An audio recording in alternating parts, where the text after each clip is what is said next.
Today is 382nd day that I come here to share lessons that I learn and I'm learning, and I hope those lessons will support your dreams, your goals, and allow you to become the person that you want to become.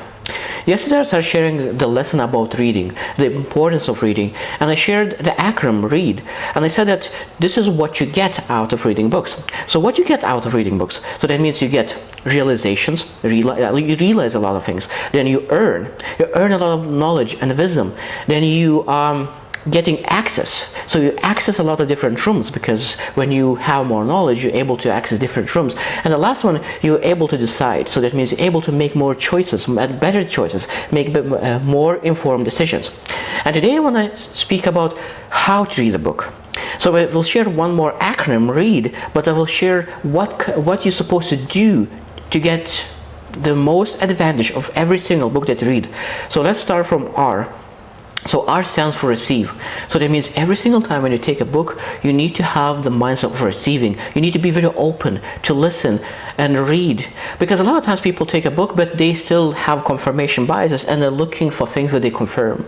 But if you really want to receive, because there's no giving without receiving, so that first, if you want to give someone wisdom, you need to be able to receive. So that means you really go deep dive in lessons and learn the lessons and be open to receive it. Second, E stands for engage. So that means when you read the book, you need to engage with the author. A lot of times authors are sharing their perspectives, and sometimes they ask the questions. So that means you need to engage in those questions. Not just that scroll through, not just read through, but no.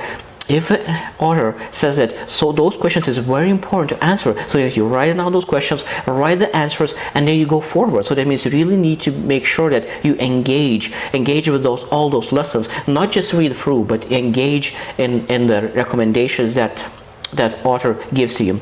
The third letter, A, stands for act. So that means it's very important that if the book recommends some action steps, you need to act on those, not just read. Because a lot of times you're able to have a lot of knowledge, but I love the saying, the biggest gap in the world is between knowledge and action. So that means we always need to make sure that we act.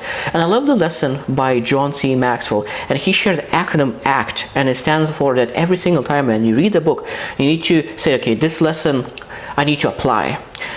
This lesson I need to change something in my life. This lesson I need to teach. So that means that ACT stands for apply, change, and teach. So every single lesson you can allocate to apply, change, or teach. So when you read and then finish the book, you most likely have like 10 apply, 10 change, and 10 teach. And that means you need to choose one apply, one change, and one teach. So that means you apply one thing from the book, you change something in your life from that book, and you teach something from that book, and you're able to get the best out of it. Because a lot of times people have so many lessons, they don't know which one to choose, and they don't act on any of those advices or those lessons. And the last letter, D, stands for discuss. If you want to get the best out of the book, you always want to discuss and share the lessons. Because when you go to discussion, of course, when you share what you learn, you're able to remember those lessons much more. Because when you share, you put those thoughts in you permanently. And when you discuss, there's some things that you still could be confused about, and when you discuss those lessons from the book, you're able to have much better understanding, more perspective. Because I love the saying that wisdom is like a tree. So that means every time when you learn, it goes more and more layers, and after a while you have a huge tree of wisdom, because you always were looking for ways how you can get more layers in your wisdom. So I truly believe that if you want to get the best out of the book, you need to do those 4 things. So that means you need to receive and be open to receive. You need to engage with the author. You need to act on the action steps and all the things that you learn, and you need to discuss the lessons that you learn, and you will get the best out of the book. I hope you'll choose to win, and see you tomorrow.